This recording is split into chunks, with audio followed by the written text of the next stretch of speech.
May 7, 2024, News Report 1. On May 7, during his visit to France, President Xi Jinping flew from Paris to the city of Tarbes in southwestern France on the morning of May 7. French President Macron and his wife welcomed Xi Jinping and his wife at the airport in Tarbes, and then they went to the Pyrenees Mountains for lunch together. During the lunch, they enjoyed singing and dancing performances, and the menu included lamb shoulder, black pig ham, and blueberry pie. The Pyrenees Mountains are located on the border between France and Spain and are Macron's second hometown. He lived there with his grandmother during his childhood. This lunch hosted for Xi Jinping can be considered a more private affair. Prior to this, Xi Jinping's wife, Peng Liyuan, visited the UNESCO headquarters in Paris on May 6. Peng Liyuan is a UNESCO Special Envoy for the advancement of girls and women's education. Accompanied by UNESCO Director General Audrey Azoulay, she visited exhibitions and presented a certificate of honor for her 10 years of service as a special envoy. After concluding his visit to France, Xi Jinping will travel to Serbia on May 7 for an official visit. He will hold talks with Serbian Prime Minister Ana Brnabić. Xi Jinping published a signed article in a Serbian political report, emphasizing the need to remember the incident 25 years ago when NATO bombed the Chinese embassy in the Federal Republic of Yugoslavia. He believes that the friendship between the Chinese and Serbian people, forged with blood, will inspire both sides to move forward together. The General Administration of Customs announced the lifting of the avian influenza risk alert for Serbia and will formulate import policies for Serbian poultry that comply with Chinese requirements. This is seen as a gift from Xi Jinping to Serbia. CCTV reported that Xi Jinping announced in France that China will extend the visa-free policy for citizens of France and 11 other countries to the end of 2025, and will increase direct flights from Shanghai to Marseille. The Ministry of Foreign Affairs announced in November 2023 that a visa-free policy for short-term tourism for citizens of 12 countries, with a stay of up to 15 days, would be implemented until the end of next year. News Report 2. Radio Free Asia reported that China's National Security Agency's administrative law enforcement procedures will take effect on July 1. According to this regulation, the police can inspect individuals' phones with the presentation of a police certificate. However, before this regulation takes effect, customs in Shenzhen and Shanghai have begun to inspect the phones of incoming passengers. It was reported that a resident of Hong Kong was asked to open his phone for inspection at the Futian port, and another resident of Shanghai encountered a similar situation when returning from Japan. According to the regulation, with the approval of the person in charge of the state security agency at the city level or above, national security personnel can inspect the electronic devices of individuals and organizations. In emergency situations, law enforcement officers can inspect electronic devices under the supervision of national security personnel, but must present a police certificate. The report pointed out that the strengthening of law enforcement by various levels of the Chinese government has raised concerns about privacy protection. News Report 3. On May 7, Russian President Putin was sworn in at the Kremlin in Moscow, starting a new 6-year term. Video shows crowds applauding as Putin enters the Kremlin Palace Hall. In his speech, Putin said that Russia will overcome all obstacles and achieve all plans to achieve victory. He emphasized that Russia will not stop dialogue with the West and may also negotiate with Western countries on strategic nuclear weapons, but the West needs to choose how to engage with Russia. Kremlin officials said that all diplomatic missions in Russia were invited to Putin's inauguration ceremony.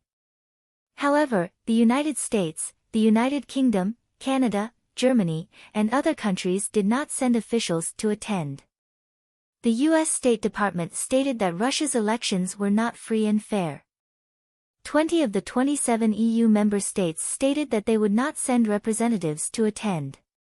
Countries attending Putin's inauguration include France, Hungary, and Slovakia.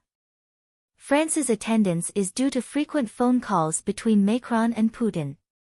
The Ukrainian Ministry of Foreign Affairs criticized Putin's dictatorship, accusing Russia of becoming an aggressor country, and called on allies to boycott Putin's inauguration ceremony. Ukraine stated that it would take action on the day of Putin's inauguration, but no action has been taken yet.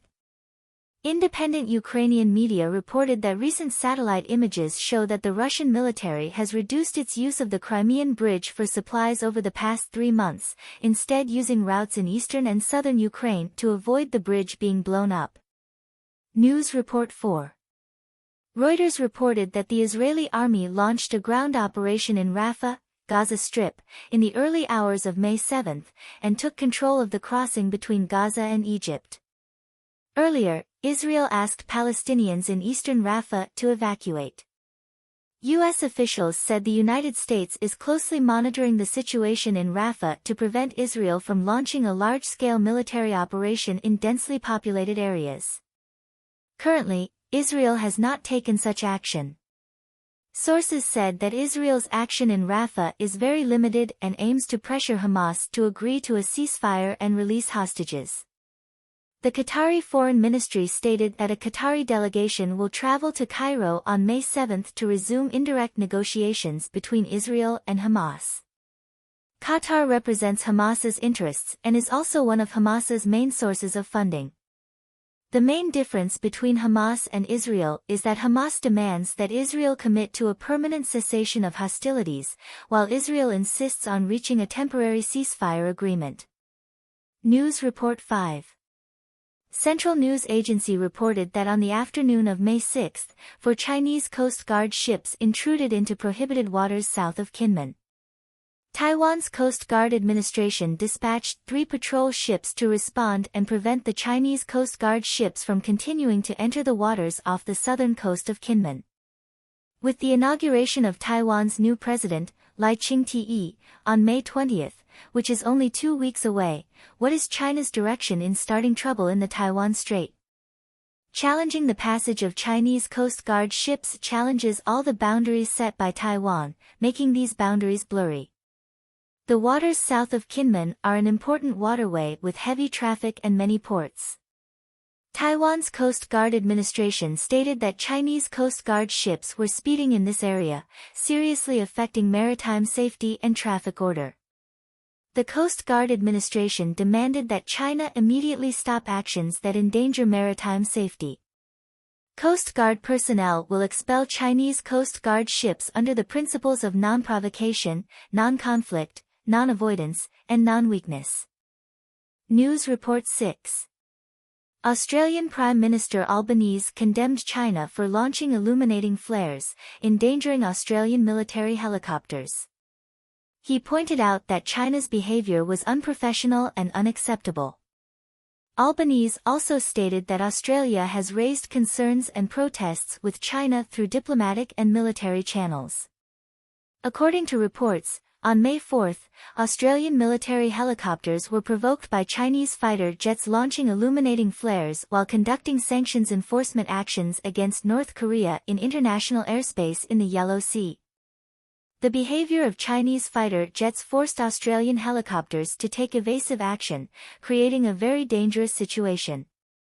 At the regular press conference of the Chinese Ministry of Foreign Affairs on May 7, a reporter asked about Australia's statement that Chinese fighter jets dangerously intercepted Australian military helicopters in the Yellow Sea. Chinese Foreign Ministry spokesperson Lin Jian replied that the facts were that Australian military aircraft, under the pretext of implementing a UN Security Council resolution, deliberately approached China's airspace, causing trouble and provocation, and endangering China's maritime and airspace security. He pointed out that the Chinese military took necessary and reasonable measures to warn and handle the situation professionally and safely. China has lodged a solemn representation with Australia over its reckless actions and urges Australia to immediately stop provocation and hype to avoid misunderstandings and misjudgments. It is worth noting that Albanese visited China last year, leading to a slight thaw in economic and diplomatic relations between China and Australia. However, tensions between the two countries remain in the security field. In November last year, a Chinese warship fired sonar pulses at an Australian Navy submarine, injuring Australian submariners. News Report 7. According to Sky News UK, Chinese hackers recently infiltrated the UK Ministry of Defence. The invasion targeted the payroll system of the UK Ministry of Defence, which includes the names, bank information, and partial addresses of UK Ministry of Defence employees and British military personnel. The Ministry of Defence stated that this payroll system is managed by a contractor and is not connected to the main computer systems of the UK Ministry of Defence. The payroll system has been shut down and is under review. British Defence Secretary Sharps reported to the House of Commons on May 7 about this large-scale data breach and proposed measures to protect affected British military personnel. Conservative Party MP Elwood said that China is likely trying to exploit economically vulnerable people to coerce them into disclosing intelligence for cash. News Report 8. Canadian Minister of Public Safety LeBlanc introduced an anti-foreign interference bill in the House of Commons on May 6. The bill includes the following points. First, establish a registry. Individuals or organizations representing foreign governments engaged in lobbying activities in Canada must register. Violators of the registration law will face a fine of 5 million Canadian dollars. Second, appoint a Foreign Influence Transparency Commissioner. The Commissioner will have the same investigative powers as the Superior Court and oversee the registry of agents. Third, establish offences of foreign interference. Establish offences for the destruction of critical infrastructure and amend information security laws to restrict the sharing of military technology and intellectual property. Fourth, give greater powers to the Canadian Security Intelligence Service. It can share intelligence information with individuals and organizations outside the government who are victims of foreign interference, such as researchers, businesses, and Indigenous peoples. LeBlanc stated that the Canadian government will work with all parties in Parliament to pass the bill before the 2025 election. Since Canadian media exposed foreign interference in Canadian elections, there have been calls from all sectors of Canada to introduce anti-foreign interference legislation as soon as possible, and now this bill has made substantive progress. News Report 9. CCTV News reported that Young Kim-ch, former vice chairman of the National People's Congress, passed away on May 6, and a funeral was held in Beijing that day.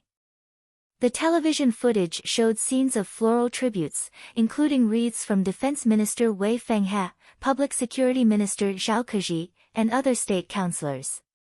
It was mentioned in the report that there were rumors last year that Wei Fenghe was involved in a corruption case in the rocket force, but he was able to send wreaths, indicating that he might be fine. Wei Fenghe, 70, served in the rocket force for a long time. He served as Minister of National Defense in March 2018 and retired in March last year. Zhao Keji suddenly replaced Wang Xiaohong as Secretary of the Party Committee of the Ministry of Public Security in November 2021, and there have been no public reports since then. He is also on the list of wreath senders, indicating that they may have landed smoothly. Further attention is needed on the relationship between them. News Report 10. According to Guizhou TV, a knife attack occurred in Jinxiong County, Xiaodong City, Yunnan Province. The incident took place at the Jinxiong County People's Hospital on May 7, resulting in 2 deaths and 23 injuries. Online videos showed many injured people lying on the ground, with blood everywhere. The video also showed a man wielding a knife inside the hospital, causing many people, including doctors, patients, and the elderly, to fall to the ground. The perpetrator later fled to a residential area near the hospital. The community urgently notified residents not to open their doors because a wanted criminal had fled into the community. The suspect was eventually arrested in the community. On Weibo, some netizens shared screenshots of the suspect's posts in the circle of friends, surnamed Li, claiming that he had suffered an injustice and was harmed by the public security and judicial authorities, resulting in the destruction of his family. He said he wanted everyone to witness the chaos of the rule of law. Such incidents are shocking. News Report 11. Tsingtao Daily reported that Chinese-American mathematician Chiu Qingtong gave a speech at Huazhong University of Science and Technology on April 30, titled The Current Situation and Future of Chinese Mathematics. Chiu Qingtong is from Hong Kong and later moved to the United States. In his speech, he said that China's level of mathematics is not yet at the level of the United States in the 1940s. Chiu Qingtong, originally from Hong Kong, later went to the United States for further studies. He graduated from the Chinese University of Hong Kong with a bachelor's degree and from the University of California, Berkeley with a doctorate. He taught at Harvard University and became the first Chinese to receive the Fields Medal. Chiu Qingtong is also a foreign member of the Chinese Academy of Sciences. After retiring from Harvard University in 2022, Chiu Qingtong became the director of the Mathematics Center at Tsinghua University. He emphasized that for China to become a strong country in science and technology, it must master basic science, and mathematics is the foundation of all engineering theories. Chiu Qingtong pointed out that the mathematics levels of countries such as the United Kingdom, France, the United States, Russia, and Japan are very high, but the Chinese mathematics community has not fully understood this situation. He believes that awards and competitions in the Chinese mathematics community are decided by domestic peers, but the reviewers are older and do not understand cutting-edge knowledge, and there are selfish motives. As a result, young Chinese scholars dare not engage in cutting-edge research, leading to a gradual disconnect from world development. Chiu Qingtong is 75 years old this year.